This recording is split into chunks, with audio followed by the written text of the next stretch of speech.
अस्सलाम वालेकुम नाज़रीन, इस्तकबाल है आपका Marathwada times news Parbhani Maharashtra India से। मैं आपका मेज़बान कलीम कुरैशी। आइए नाज़रीन, डालते हैं आज की सबसे अहम और ब्रेकिंग न्यूज़ पर नज़र। आज 2 जुलाई से रात 12 बजे से 5 जुलाई रात 12 बजे तक पूरी तरह से संचारबंदी पूरे परभनी डिस्ट्रिक्ट, परभनी शहर महानगर पालिका और उसके हद 5 किलोमीटर हद तक, और उसी के साथ नगर परिषद, नगर पंचायत, इस तरह से पूरे परभनी डिस्ट्रिक्ट के अंदर धारा 144 कर्फ्यू लगाया गया है और ये 3 दिनों के लिए लगाया गया है। तो उसी के साथ जो इसेंशियल सर्विसेज कल चालू रहेंगी उसके बारे में मज़ीद मालूमात ये है कि कल तमाम ऑफिसेज़ के कर्मचारियों को छूट रहेगी और उनकी गाड़ियों को छूट रहेगी। उसी के साथ civil hospital, private hospital, medical store और एमरजेंसी, जो मेडिकल एमरजेंसी होती है उसको भी सहूलत रहेगी। और उसी के साथ तमाम परभनी ज़िले के जितने भी NGOs है जो कर्फ्यू के दौरान में लोगों तक सेवाएं पहुंचाते हैं, खाना पहुंचाते हैं, अन्नदान वाटप करते हैं उनको, और जो निवारा गृह है, जो अनाथालय है जहां पर ये सरकार की तरफ से चलाया जाता है, उसको भी पूरी तरह से छूट रहेगी। उसी के साथ परभनी डिस्ट्रिक्ट के तमाम पेट्रोल पंप खुले रहेंगे। उसी के साथ जो प्रिंट मीडिया है और इलेक्ट्रॉनिक मीडिया है उनके संपादक, पत्रकार और उनके कर्मचारियों को और उनके ऑफिसेस को छूट रहेगी। उसी के साथ परभनी डिस्ट्रिक्ट के अंदर तमाम जो दूध की सेवाएं देते हैं, जो देहात से दूध शहरों में लाकर पहुंचाते हैं, उनको 6 बजे से 9 बजे तक का टाइम दिया गया है। तो वो लोग सिर्फ 6 बजे से 9 बजे तक अपनी दूध की जो सेवाएं होती है वो लोगों के घरों तक पहुंचा सकते हैं, एक जगह खड़े होकर नहीं बेच सकते। उसी के साथ जो किसानों के लिए यहाँ पर ख़ास ख्याल रखा गया है, और किसानों के लिए जो इन दिनों में खत, बीज और दवाइयों के जो दुकानें होती है उनको सहूलत दी गई है। और उसी के साथ जो अड़द की दुकानें होती हैं उनकी जो कपास की जो ख़रीद व फ़रोख्त होती है उसके भी लिए छूट रखी गई है, और उनकी गाड़ियों को और उनके दुकानों को छूट रखी गई है।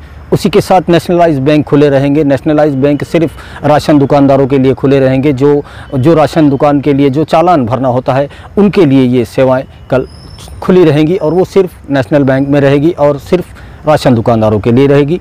ऐसे ये कल से जो कर्फ्यू नाफिज किया गया है उसकी मालूमात है। ऐसा आदेश परभनी के ज़िला कलेक्टर दीपक मुंगड़ीकर साहब ने अपने आदेश में और हमसे फ़ोन पर बातचीत में बताया। आइए नाजरीन, डालते हैं आज की दूसरी सबसे अहम खबर पर नज़र। दूसरी जो अहम खबर है वो सिविल हॉस्पिटल से है, और परभनी सिविल हॉस्पिटल के CS डॉक्टर बाला साहब नागरगोजे ने अपनी प्रेस नोट में बताया है कि कुल मिलाकर अब तक जितने लोगों के स्वैब के नमूने लिए गए थे उनकी कुल तादाद 2908 है। 2908 लोगों के स्वैब के नमूने लिए गए थे, और उसमें से 2908 में से 2637 लोग ऐसे पाए गए जिनमें कोई भी कोरोना के लक्षण नहीं पाए गए, और वो पूरी तरह से निगेटिव उनकी रिपोर्ट्स आई है। उसी के साथ अगर यहाँ पर डिस्चार्ज की बात की जाए तो 93 लोग अब तक डिस्चार्ज हो चुके हैं। 93 लोगों ने कोरोना वायरस को मात दे दी है और वो पूरी तरह से ठीक होकर अपने घरों को जा चुके हैं। उसी के साथ अगर मरने वालों की बात की जाए तो कोरोना वायरस के चलते 4 लोगों की अब तक मौत हो चुकी है, जिसमें से 2 सेलू तालुके के रहने वाले थे और 2 जिंतूर तालुके से रहने वाले थे। उसी के साथ आज परभनी कोविड हॉस्पिटल में जो ज़ेरे इलाज है, परभनी सिविल हॉस्पिटल के जो कोविड हॉस्पिटल है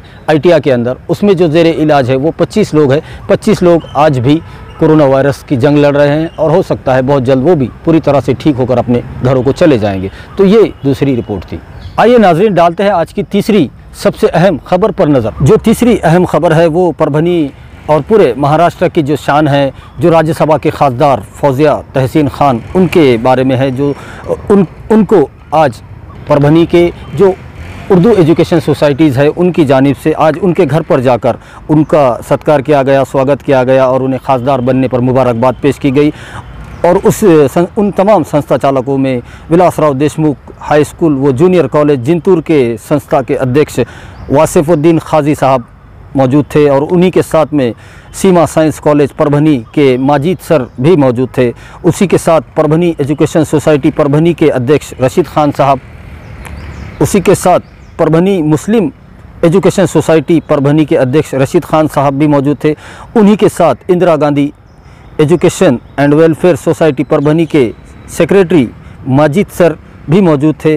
उन्हीं के साथ कामिल एजुकेशन सोसाइटी परभनी के अध्यक्ष, संस्था अध्यक्ष मुश्ताक अली शाह साहब भी मौजूद थे, और अंजुमन उर्दू प्राथमिक व माध्यमिक स्कूल के परभनी के जो संस्था चालक है शेख ज़हीर शेख नज़ीर साहब, ये भी मौजूद थे, और तमाम उनके दोस्त अहबाब मौजूद थे। इन्होंने फौजिया तहसीन खान जो खासदार बनने के बाद उनको पहली बार इन लोगों ने, इन संस्था चालकों ने उनके घर पर जाकर उन्हें मुबारकबाद दी तो नाजरीन, ये थी आज की 3 सबसे अहम खबरें जो हमने आपको बताई। और कल से यानी आज 2 जून की रात 12 बजे से 5 जून रात 12 बजे तक 3 दिन की संचारबंदी और कर्फ्यू लगाया गया है पूरे परभनी डिस्ट्रिक्ट के अंदर। परभनी शहर महानगर पालिका और तमाम नगर परिषद, नगर पंचायत, पूरे डिस्ट्रिक्ट के अंदर ये धारा 144 लगाई गई है। और उसी के साथ जो दूसरी अहम खबर थी वो सिविल हॉस्पिटल से थी कि आज मजीद 4 पेशेंट और बढ़ चुके हैं। 2 परभनी दरगाह रोड से बताए जा रहे हैं और 2 झरी के बताए जा रहे हैं। तो मजीद आज कोरोना पेशेंट जो पॉजिटिव पेशेंट है उनकी तादाद 4 और मजीद बढ़ चुकी है।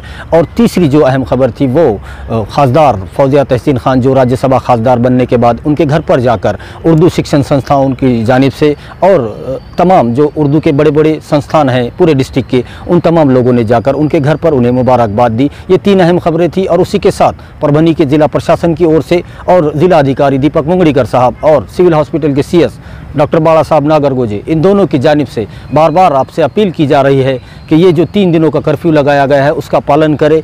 और बार बार आपसे ये अपील की जा रही है कि मेरी सेहत मेरी जिम्मेदारी, कोरोना हारेगा, महाराष्ट्र जीतेगा, परभनी जीतेगा, इसको ध्यान में रखिए और प्रशासन की गाइडलाइन का पालन कीजिए। और बहुत ज़्यादा ज़रूरी हो, इमरजेंसी हो मेडिकल, तो ही कल या इन 3 दिनों में आप घरों से निकले, वरना अपने घरों पर रहे, क्योंकि कोरोना वायरस परभनी में दिन पर दिन बढ़ता जा रहा है। आज 25 पेशेंट ज़ेरे इलाज हो चुके हैं, तो ये मज़ीद और ना बढ़े, इसलिए पूरे परभनी डिस्ट्रिक्ट में 3 दिनों का कर्फ्यू लगाया गया है। नाजरीन, हमारी आपसे ये दरख्वास्त है, ये अपील है कि आप हमारे चैनल मराठवाड़ा टाइम्स न्यूज़ को सब्सक्राइब ज़रूर करें, लाइक करें, शेयर करें और कमेंट भी ज़रूर करें, ताकि आपकी राय हमें मालूम हो सके। और बेल आइकन का बटन दबाना ना भूलें, ताकि आने वाली हर खबर सबसे पहले आपको मिल सके। तो अपना बहुत बहुत ख्याल रखिए, प्रशासन की गाइडलाइन का पालन कीजिए और मुझे दीजिए इजाज़त। आप देखते रहिए मराठवाड़ा टाइम्स न्यूज़।